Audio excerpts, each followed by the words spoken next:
Welcome to the Long Time Podcast. This week we're going over an oldie from my childhood, Blue Submarine No. 6. I'd like to say that this theme ride was wet and wild, but it turned out to be more of a lazy river kind of attraction. Still fun, but not as exciting as we may have wanted. Well, let's all float down here.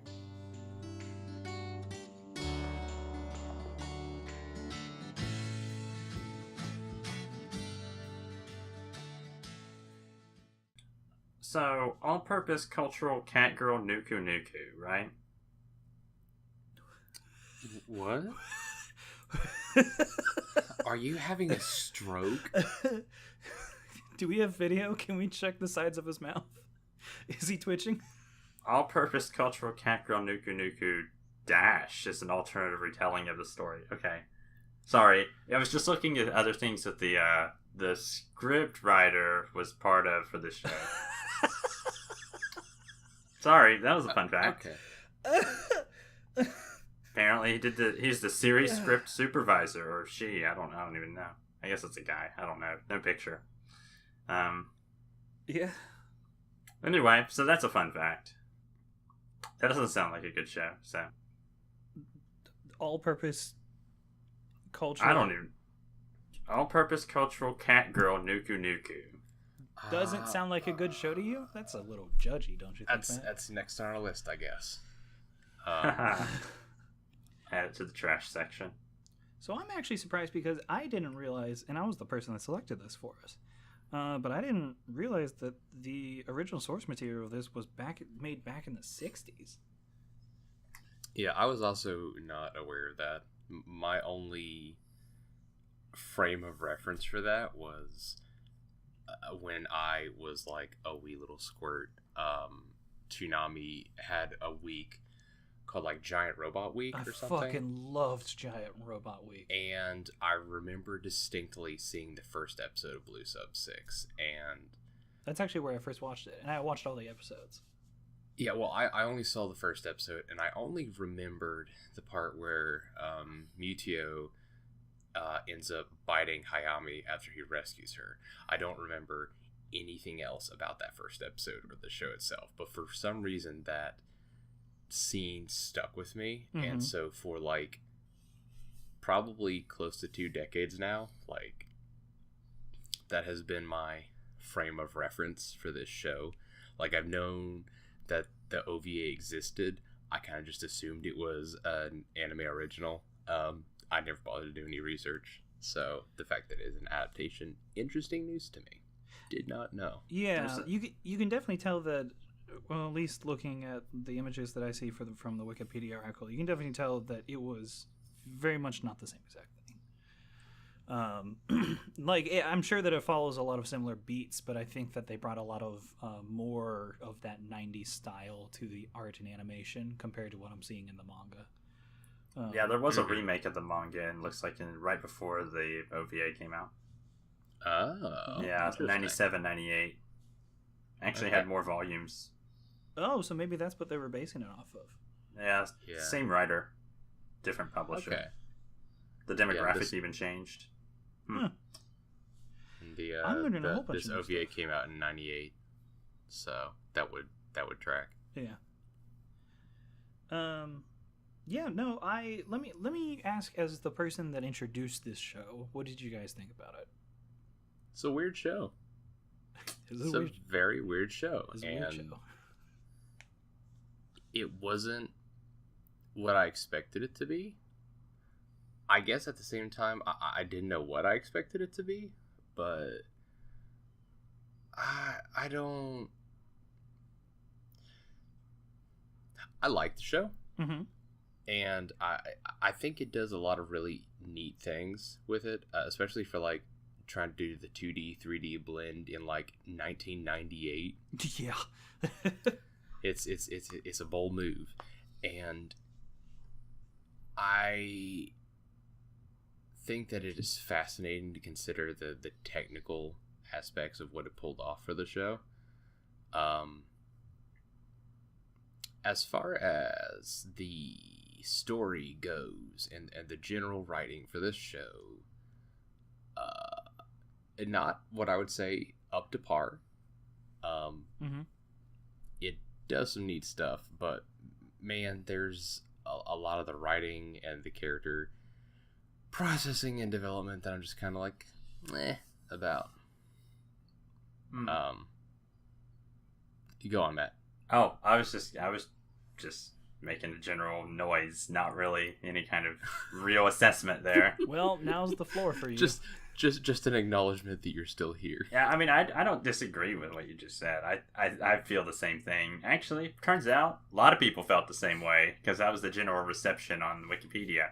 Well, let me ask you this: is it discussing what the modern reception is, or what the reception whenever? No, this was the reception back when it came out. Okay. Actually, back when it came out, let's see, I have it written down. It said lack of character development and plot is borderline interesting. That was the way that it was kind of phrased. Good gosh. Okay. Like, right, so I think what they more meant was it's on the border. Like, sometimes it's interesting, but also, like, sometimes it just kind of fails to deliver in some aspects of what it was trying to do. Yeah. So I definitely agree a lot on that part. Like, don't get me wrong. I think Blue Sub 6 is a lot of really cool stuff in terms of its world and its writing. And it does a lot of show, don't tell kind of aspects. Because I was actually going to talk about that, but yeah. Yeah, there's so much interesting stuff about the world that Blue Sub 6 crafts. Because, I mean, clearly speaking, we have the character of, I think her name is Yuki? Or... not Mayumi. Mayumi Kino, the young girl that's part of Blue Sub 6. Yeah. She's like 18, and she talks about the fact that, you know, her home that she grew up in is at the bottom of the ocean. So within the span of somewhere in like 18 years, the world kind of just went underwater, and with some wild kind of like global cataclysm that happened. And correct me if I'm wrong, we don't really find out what the fuck actually happened, right? We only know who caused it, and that's it. Yeah. So like we like know there's an assumption that it's because the polar ice caps were melting because of what this dude did. But weird rogue scientist Zorndike did some weird shit and something about like shifting magnetic poles and something. Well, that's right. That's and more the shift of magnetic poles is the end. That's the end goal rather than how it started. Mm-hmm. Right. And so like I think it does a really fascinating job of, you know, creating Zorndike as this weird, mysterious kind of figure that has some kind of ulterior motives to it, because, you know, they had this discussion like, this dude was prominent, he had influence, he had money, like, why would he do something like this? Don't you want to find this kind of shit out? Mm-hmm. And that, combined with the general state of the world and the kind of lack of description of what happens, like, it creates this real sense of like suspense and interest, and it builds it in such a way that I am kind of invested, because, you know, we don't get a big info dump or anything, and there's just kind of this sense that, well, all may be revealed in time. Ultimately it's not, and a lot of the plot still goes completely unresolved and unexplained, which, I mean, is fine, because I don't think the OVA, I don't think the series would have been improved if we had a large section that actually described what happened with the cataclysm. No, I think it was definitely to its benefit that it used its it used its time as far as like explaining shit. Be like, no, don't worry, it's part of the intrigue. Right, and you know, I have to give it that, but also it's, you know, a part of it is still this question of, you know, how did the hybrid species come to be? What the fuck was that human hybrid tree at the end of the show that was living actual people as a tree? What was that weird little brain fruit you picked off? And again, all really interesting stuff, which, you know, I'm all for giving viewers and readers something to chew on and to think about and to be very much intrigued about. Yeah. But it also, at the same time, doesn't give any direction for what it might be, which I don't know. I don't understand why it's there if they're not going to do anything with it. It's a situation in which they show you the forest, but they accidentally forgot the breadcrumbs. That's one way to put it, I think. I'm all for just like crafting a sense like that and not really telling readers about it, but I'm kind of with you in some senses, Matt. Like, what is really the point of all of it? Like, it's a cool aesthetic, and if that's all it's supposed to be, then fine, that's okay. It's hard to theorize when there's nothing to really go off of. Right, because it's not even like there's a mythos or mythology talked about in it. Sorry, Kyle. And it, like, I'm not left at the end of this wanting to know more about it. I think is the issue. Like, they crafted a lot of really cool stuff, but by the end of it, the way that they structured so much as a story and character, it just did not leave me really wanting more. Does that make sense? Yeah, I get you. It's kind of interesting looking at it from this perspective too, because apparently one of the main complaints about that second manga I was talking about was the fact that it went so slow that it just didn't tell anything. Because apparently the problem with that some critic said here is that it says it moves so slowly, so you had to skip pages at a time to find a scene where something was happening. So I'm wondering if the anime was trying to, if it was trying to like streamline that, like they were trying to tell just like a straight story, like, okay, well, this is like the gist of it, and then they just give you like a summary. So they tried to like integrate parts of it, and then like, and this is all based on the fact that that it is adapting the second manga, not the first one, mind you.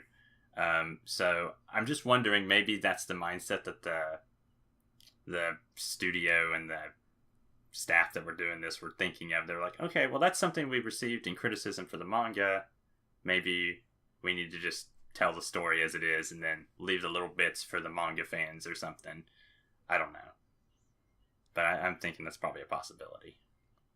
I guess it's possible, but it's just still not a great way to do it, but I'm just trying to find an explanation.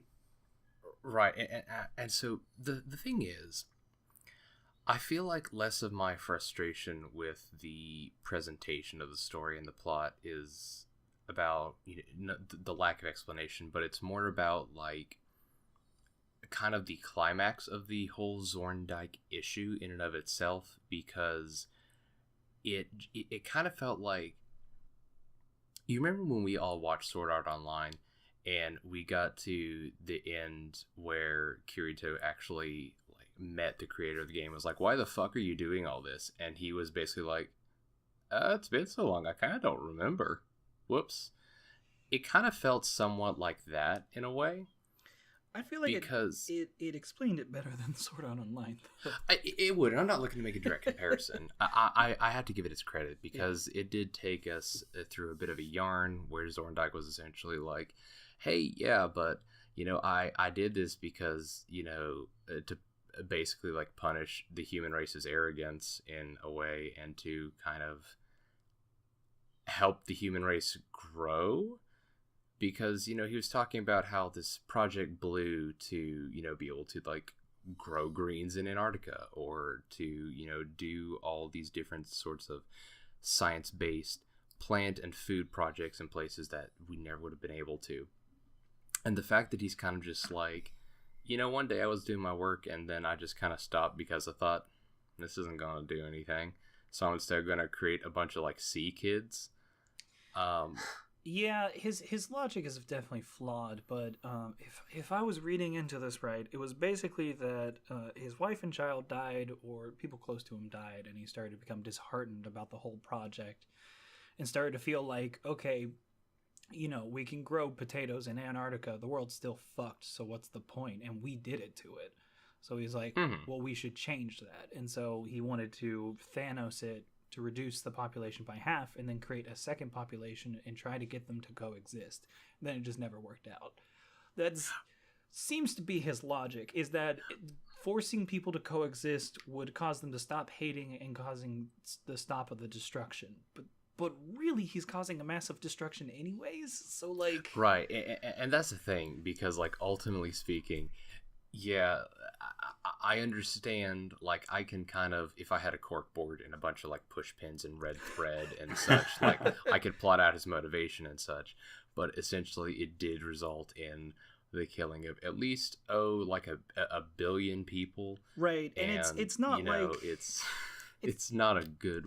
It is not a good way of the means justifying the ends. I mean, it's in a very similar way to like Thanos in Infinity War. Yep. It's one of those situations where it's like, oh, you know, I'll just cut out half the population so they can grow again. And it's like, yeah, but they're just gonna fucking grow again. Like, you're not really fixing the nothing. problem. You just murdered people.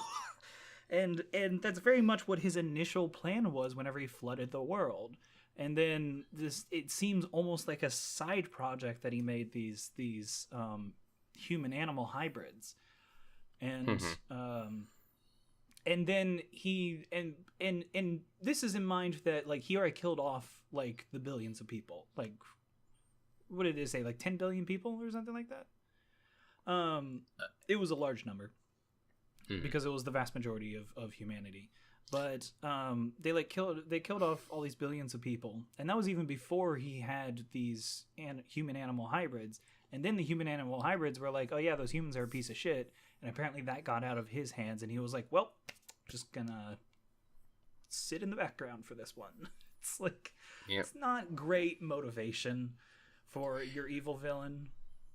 It's really not. And the fact that, you know, ultimately, you know, he was like, well, I guess my dying wish is that y'all can talk things out and coexist.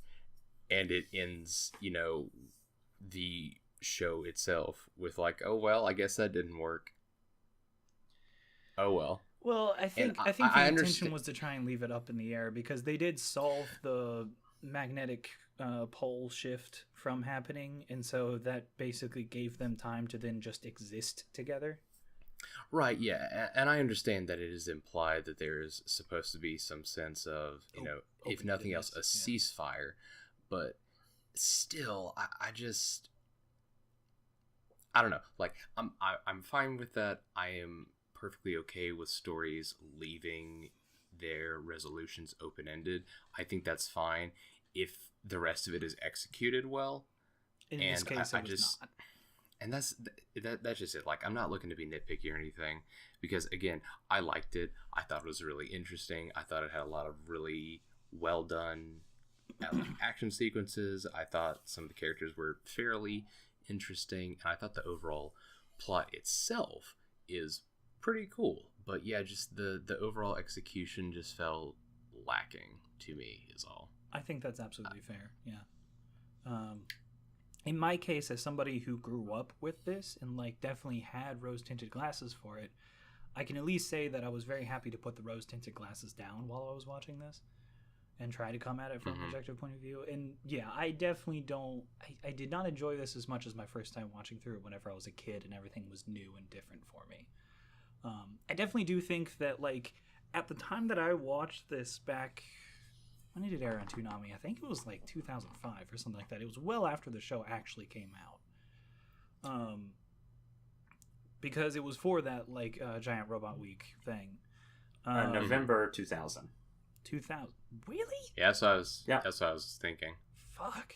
Well, I remember at the time that I was actually relatively impressed with the CGI at the time, and I still do think that for 1998, holy hot shit, did they actually do a pretty good job with that? It definitely doesn't stand up now, but like that's actually like kudos to you for trying something new and actually being able to do it relatively well by just doing some short, simple tricks. Like, there were multiple scenes that I noticed the characters were actually 3D models, but they cut the amount of frames of animation, and then they also put a black outline around them as if they were drawn. And it actually did wonders to, like, help kind of remedy some of the dissonance between the way that the characters would look otherwise. So I thought that was interesting, and I thought that was nice. Granted, like I said, yeah, it doesn't really... it's definitely dated. It's looking definitely at it now. And I think that's also a mhm. problem of the writing as well, is that it's definitely dated. You can tell that with like the random officer on the Blue Submarine No. 6, that like every time that they successfully do something, he turns to the woman next to him and says, "Hey, I want to fuck you." And then also because like you have this character who's the brooding, like depressed, "I'm done with war" type. That's like we've seen a million times. And then you have this young woman who's like peppy and it's like wanting to get into it, but for some reason she weirdly falls in love with the main character, and it's not really explained why. She just has some type of interest in him, as if he was the only male that actually caught her eye. There's definitely some lacking in the story development as far as this goes, but I do like it, and I still will stand by that it was fun for me to go back and watch this again. Oh yeah, for sure. Yeah. I also absolutely want to shout out the soundtrack from The Thrill, the jazz soundtrack that they did for this, because it was fucking great. I loved it. Mhm. And I think Yep. it matched Very, a very lot good. of the places in which they put it. That said, sound design was a little lacking. For a show that has to do with submarines, the explosions were almost non-existent. And there was a lot of weird choices as far as the sound design goes, where there would be just like complete and utter silence when there didn't need to be. And then other times there would be music playing when there probably should have been silence. And a lot of noises were like emphasized when they should have just been background noises. It's a bit odd. I felt like it was a little weird for this, but the at least the soundtrack was very fitting, and I felt really matched the tone and style of this. Yeah, very much so. Like I think as a kind of like a Cowboy Bebop era adjacent sort of show, Yeah, working that in, like I feel as though it definitely capitalized a lot on this specific style for it, and I think it was a really good choice. I think so too. Yeah. I also want to Yeah, compliment the world and the character designs, because I thought that they were very interesting unto themselves. But then how they actually like designed all these different humanoid races versus the humans, and like this integration of all groups of humanity working together on this project. And I thought that the characterization of like side characters was good enough for a show that only had 4 episodes to work with. yeah, like I think that's something that definitely does need to be considered, in that it had a very short span of time to work with. Yeah. Um, And that said, like, yeah, I think it for the most part it used its time wisely. mhm, That said, it doesn't yeah. mean that each scene was actually written well. It was just it was using the time that it had wisely as far as that goes. It would draw out a scene when it needed to draw it out. For instance, like our main character, son of a bitch, Tetsu Hayami, Mhm. him getting the fish girl, who I can't remember if we actually got a name for her. Yeah, Mutio. Mutio.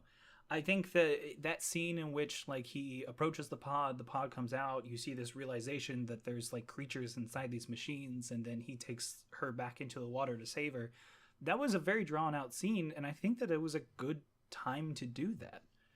Mhm. In comparison to, on the flip side, there was we opened up the 3rd episode, I believe, where the 2nd episode left off, because the 2nd episode was like battle stations, and then like the missiles were flying. But then the 3rd episode opens up like well into the battle at that point, because they're like, shit went down, it's fine, you'll understand whenever we come in and there's a couple of wreck ships floating to the bottom, and then our main cast is still standing strong. It didn't need to show this big huge climactic battle because it wasn't important to the story. Right. And I think that was clever, and that was well done as far as that goes. But Mhm. it's just the writing was not quite strong enough for what it wanted to accomplish. Because like I feel as though a lot of what they had put together was not used to its fullest potential. Like anything with Mutio could have been a lot more interesting. They could have done because a fuck ton more with her, instead of like dedicating these weird ass scenes where all of a sudden we see, oh no, she's abused by the main villain. like it's interesting, and I fully understand that again they have certain constraints they have to work within. Right. But like the fact that there was so much emphasis on Mewtwo at the end of the first episode, and her kind of rescue of Jaime. But then we don't get that until like the third one. Halfway through the third one. Yeah. Yeah, and like it's interesting, but it kind of feels as though she's just like a weird characterized stand-in of a supposed like peace treaty or like an olive branch between humans and the yes, they've humanoid species, which kind of sucks because like she starts to learn the human language even though it's just Jaime's name, and there's all this other stuff here, which I mean, I guess again, if you think about it long term, you could say, oh, but it's to leave things up in the air and like a proposed possibility. Yeah, but but at the same time, like that doesn't feel like good justification for me. No, it feels like there's a lot lacking there. It sucked too because the individual moments that they had where it's like he saves her and then all of a sudden he's fucked and she saves him, and then that they have kind of pay each other back that way, but then she even defends him from the other groups, other people of her species, and then you have this nice three-way discussion going on between her, Hayami, and the whale, and I thought that was interesting, and I was like, I could use more scenes like this.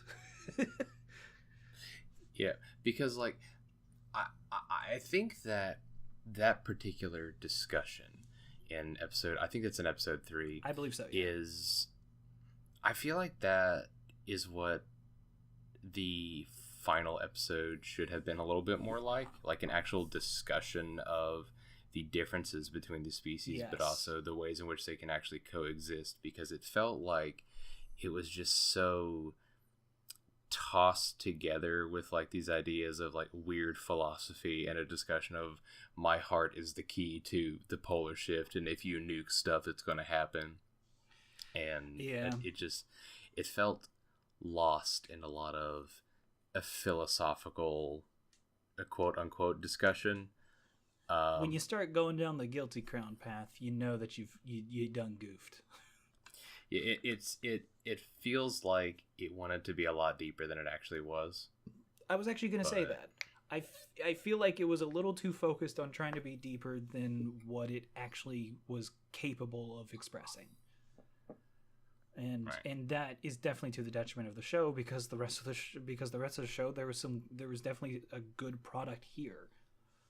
Yeah, I mean, from like, especially from just like a stylistic perspective, oh yeah, and from the actual like content and substance of a lot of the show, it's, again, for 98, that's pretty visually cool. The ways in which they actually choreograph some of the battle scenes and such is pretty riveting. And even though we have some fairly lackluster main characters, they're still interesting enough within this kind of niche genre to carry forward a show like this. Yeah. Where that focus on that particular thing. But yeah, I don't think that this show would benefit from more episodes. No. Honestly, like the 4 that it had, I felt like was a perfect time to express what they wanted to express. It's just I don't think that they did as well as they could have in expressing that. I remember, Matt, you and I talked. Actually, you brought it up right before the podcast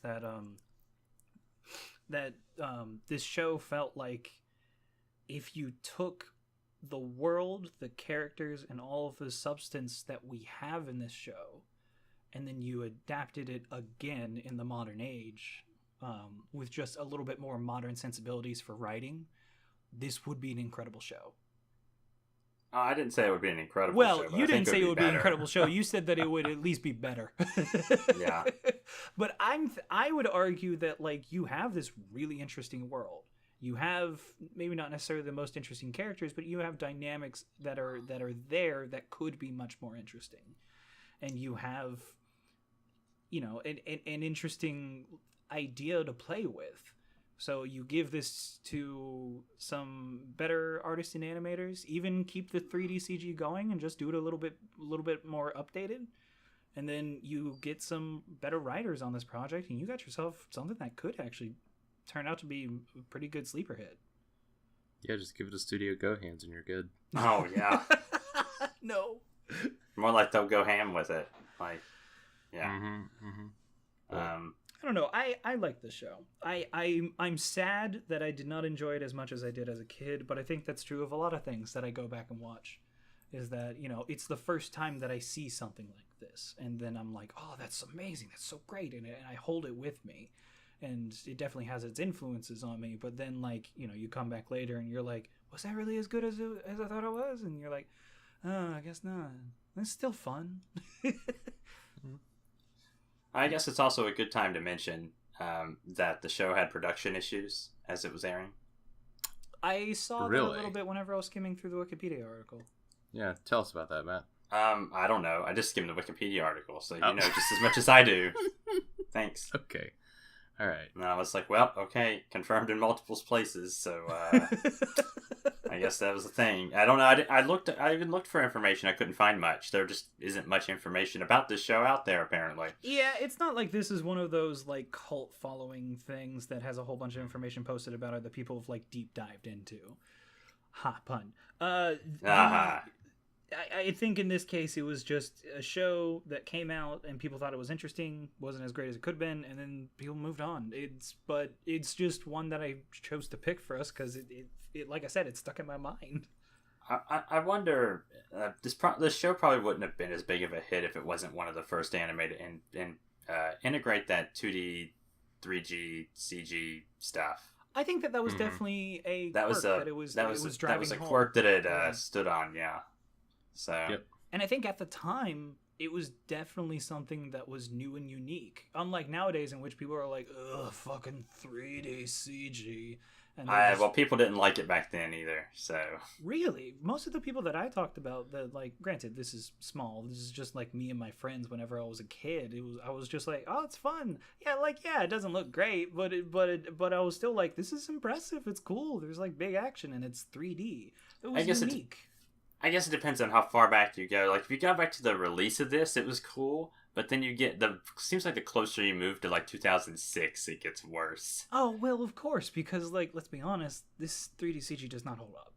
Yeah, I guess it didn't hold up for very long at all. It's the same thing, like, whenever you go back and watch, like, any of the Matrix movies, but particularly the second and third ones, where they were, like, definitely pushing that 3D CG or CGI hard. It just does not hold up. As much as you may have enjoyed that as a kid, you cannot unsee how bad that CGI is now.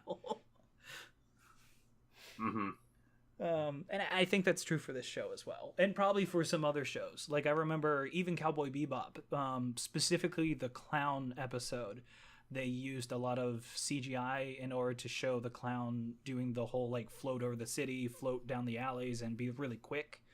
Oh, did they really? Yes. And I went back and watched it not too long ago, and I was like, holy hot damn. I don't remember that at all. I do. Wow. I do vividly. I was just like, oh, but it's only for, like, a couple of scenes in the overall anime.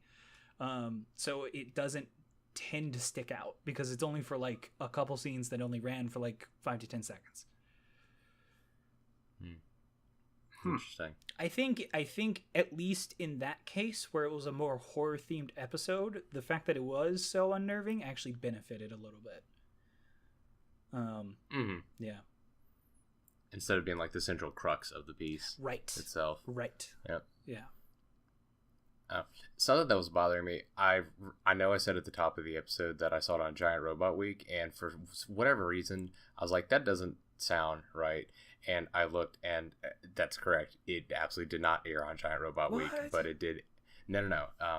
It has aired like 5 different times on Toonami. There is the first time it aired, it was just Toonami itself. It aired for 4 nights in a row, and that was it. That was its whole run. And then there were like maybe 3 or 4 other instances over the course of a couple years. I think I read one where it aired on April Fool's Day at one point. Like, they aired a single episode. They aired a single episode of it in 2012 for April Fool's Day. All right, that wouldn't have been when I saw this show, though. Yeah, there was a couple others in like the early 2000s when they aired the entirety of it, just in like a short burst. So yeah, and I do remember I must have caught it at some point there. Yeah. But anyway, yeah, I don't know. I guess it's just kind of weird to watch this show that I have this weird like unknown connection to from when I was a kid, and to see it actually play out and for it to just kind of be meh. Yeah, I Just was a weird feeling, I guess. I was sad because I do remember that I very much fell in love with the world that this show was showing, because it was so new to me. Like that type of like post-apocalyptic, the world's flooded because of eco-terrorism, and specifically because of what the fuck we did to the ecosystem. I was like, that's cool. This was before, Day After Tomorrow, and a bunch of people like got on that train with like 2012 and all these other shitty movies. And I think it was neat just because I was a kid and this was coming out around the same time Toonami was also released, and some of these other like, we're going to try something new kind of OVAs, like the OG IGPX Immortal Grand Prix, where it was a shooting fighting anime rather than the racing one. I don't know. Those were cool to me. You what? I don't have any connection to any of this, so yeah. I just kind of watch it and I'm like, okay, well, that was okay, and then I move on. And I think for anybody that didn't catch it whenever they were a kid, I think that's definitely going to be how they feel about it. Is like, it's got some good things to it, but it was all right. Yeah, I mean, like, I guess, Matt, is there anything beyond your just like it was okay, or is this like? Because I know you haven't really had a lot to say about this so far. I mean, I don't really have much to say. Like, I mean, I got done and I was like, I mean, there's some issues, but I mean, it was all right. Like, I didn't not enjoy it. I enjoyed parts of it. Like, I thought the action was okay. Minus the weird explosion thing that Kyle was talking about. I thought that was weird. Not some great sound design, unfortunately. Yeah, I also noticed that I felt like they played that one track during the battle scene like 3 times in the last episode. And I thought it felt like the same song anyway, but maybe it was just me. Oh, okay, yeah. Mm-hmm. But I mean, besides that, I was just like, I mean, this is okay. I could see like what they were trying to do. Yeah. And I was like, it all connects. Like, the story's serviceable. And, I mean, it was serviceable, I guess is the way I could put it. I think we can... Yeah. Oh, sorry, go on. Oh, that's it. Like, it was just like, there's not much... Like, I feel like there's things to criticize, but I was like, I mean, what's there is okay. Mm-hmm. And then there's issues, but I mean, they're all writing issues, which you can just point out and then be like, well, I mean, there's not much we can do about that. What can you do? Like, yeah, because I mean, like, there's nothing. I can't really go hard on anything on the show except, I mean, the weird CG, but we already talked about that. That was already a known factor. So, yeah, I mean, I guess we could question, like, how did Hayami's buddy get like mutated into a fish person? Or why did the little blonde girl have, like, ESP and could, like, communicate with fish folks? I mean, yeah, I could ask questions like that all day, but right. the answer is going to be, like, go read the manga or bust, Mm-hmm. And to be honest, it's like, like you said, Zach, I think a lot of those things where it's like, why does that chick have, like, psychic powers? Mm-hmm. Like, if were it a better show, you would just be like, I mean, it's weird, but I just kind of went with it. Right. But yeah. in the case of this, it's just these things stick out to us because we're already looking at some other things. Yeah, I feel like there's more parent issues than to nitpick the details, you know? Right. Mm-hmm. Yeah. Yeah. I think, Matt, if we kind of just took your like earlier analysis from like a few minutes ago, we could probably just like snip that out and say this is the podcast. Because I feel like you pretty much just summed up everything. Yeah, we spent a decent amount of time saying a bunch of shit, and then it's like, oh, no, wait, we could have just said it in like 2 sentences. I mean, I was here. I was listening, but I'm like, honestly, I have nothing to add to this. So, because, I mean, you guys were going at it, so. I will say this, on a positive note, and just because it's still kind of fresh in my mind, on a scale of Guilty Crown out of 10, I was sober while I watched this one, and I wasn't angry with it. I mean, good viewpoint to come from. Okay, I honestly don't know what to think about that. All I'm saying is, could have been a lot worse. Yeah, it could have been a lot worse. You're right. I've seen some shit. Could have been a lot worse out of 10. Could have been a lot worse out of 10. Well, I guess that about wraps it up for this. I don't know how much more we can really say beyond this, but I mean, I didn't not like it. I thought it was, Matt, I think as you said, serviceable. It's serviceable. And like you said, we could, I guess, nitpick this into oblivion, but, you know, if it's something that you are interested in, it's at least worth a watch. So I would say if you're curious, go for it. Worst that can happen is it's an OVA and it's maybe like 2 to 3 hours. So yeah, not much lost. If it floats your boat or your submarine, whatever. Oh God, thank you. And thank with you. that, Yeah, I think it's time for us to go. I think we got to abandon ship on this one. Oh my God. Yeah. See you later. See you later.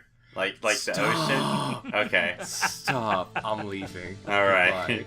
All right. Later. Bye. Bye. Bye.